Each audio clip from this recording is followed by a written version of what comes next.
Mr. Speaker, on Inauguration Day, our border was secure. The Trump policies had slowed illegal immigration to a trickle. But that afternoon, Joe Biden reversed these policies, and in the last 17 months, the Democrats have deliberately admitted into our country more than 2.1 million illegal aliens. Now, that is larger than the entire population of the state of Nebraska. And while the Border Patrol was overwhelmed, more than 1.5 million known gotaways entered as well. That's an additional population larger than that of Hawaii. All of this in 27 months. But as we can see at this very moment, this was only a prelude to the mass invasion now unfolding before our eyes. The Border Patrol Union warned us yesterday, quote, "Field reports from agents across the southern border verify the enormity of this tidal wave of illegal aliens coming now. Huge groups are overwhelming stations, and it is completely out of control.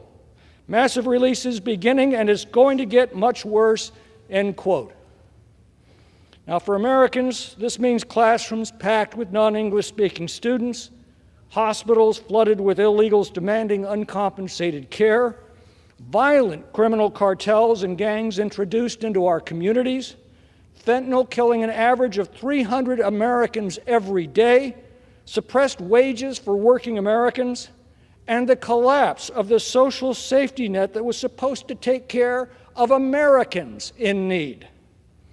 For the millions of illegal migrants, it means exposure to hazardous conditions that have claimed 2,000 lives that we know of.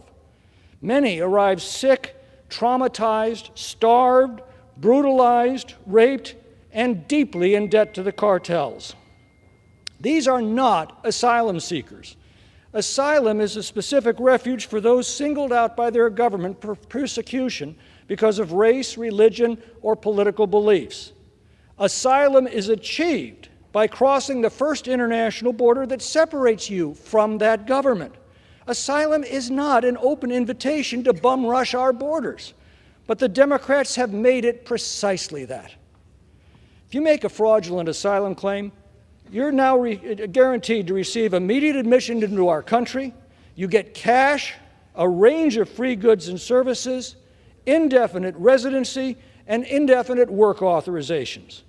And when your claim is ultimately rejected by a clogged court system years in the future, you'll not be deported, and you only need to wait for the next amnesty. This makes a mockery of legitimate asylum, the sovereignty of our nation, and the rule of law. Our bill removes the incentives to break our laws by reinforcing the existing requirement that forbids releasing asylum claimants into the country until their claim is resolved. This bill also returns unaccompanied minors safely home, as we already do with children from Mexico or Canada. But this administration sends all other children to poorly vetted so-called sponsors in this country with little concern or follow-up over the conditions into which we have abandoned them. Many become indentured servants, slaves to the cartels and their gangs, forced into sex trafficking, labor trafficking, drug trafficking under horrific conditions. The only way to stop this trafficking is to return these children safely home. The cartels are paid thousands of dollars to bring them to the United States, and that will stop the moment we return these children to their homes. Every Border Patrol agent I've talked to tells me that this is the only way to stop this heartbreaking tragedy. And for those crossing as families, this measure keeps them together. It allows them to make their asylum claim and then to wait in Mexico or in a family residential center until their claim is heard.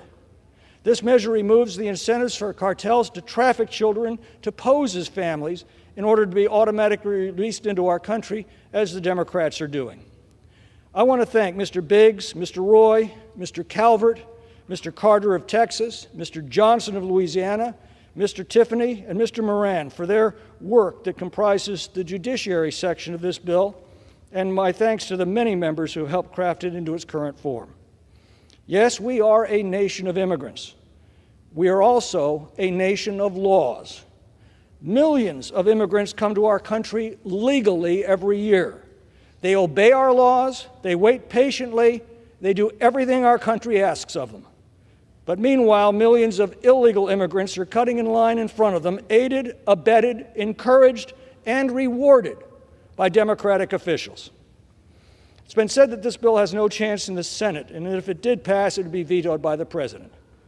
Well, that is a question that the American people must ultimately decide before it is too late.